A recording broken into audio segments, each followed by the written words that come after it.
السلام عليكم إخواني أخواتي، مرحبا بكل من يشاهد هذا الفيديو من قناتكم دواؤنا بين أيدينا للوصفات العلاجية الطبيعية والتجميلية.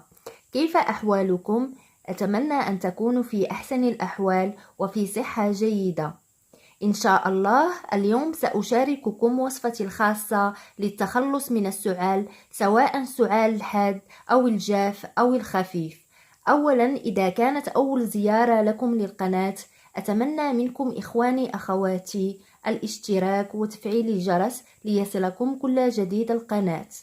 هذه الوصفة سبق لي أن قدمتها في قناتي الرسمية ونالت استحسان الكثير وأعطتهم نتائج جد مرضية، لذلك أردت مشاركتها معكم باللغة العربية الفصحى ليستفيد منها إخواني في الدول العربية الأخرى.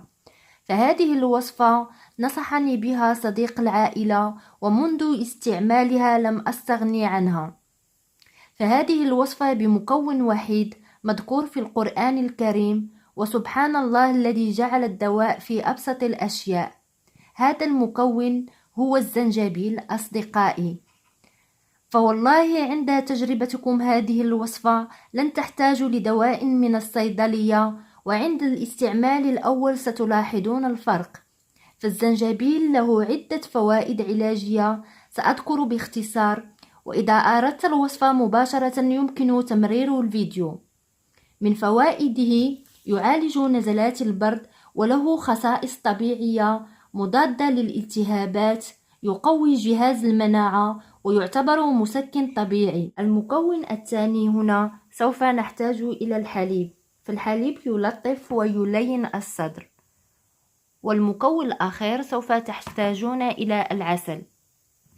نمر إلى كيفية تحضير الوصفة. إخواني أخواتي، سوف تأخذون ملعقة صغيرة من الزنجبيل وتضيفونها إلى الحليب ساخن، يجب أن يكون ساخنا.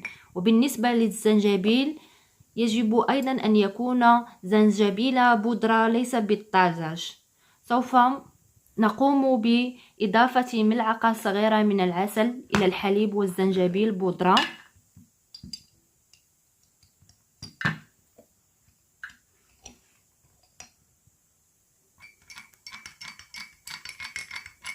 وبعد ذلك يغطى ويترك إلى أن يطلق مفعوله.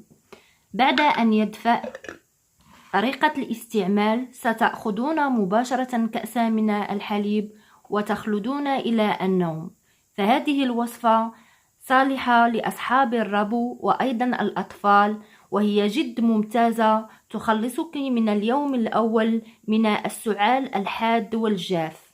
وفي الأخير أتمنى منكم أصدقائي صديقاتي أن تقوموا بتجربة هذه الوصفة ومشاركة الفيديو لكي تعم الفائدة على الجميع، وشكرا لكم. مع السلامة.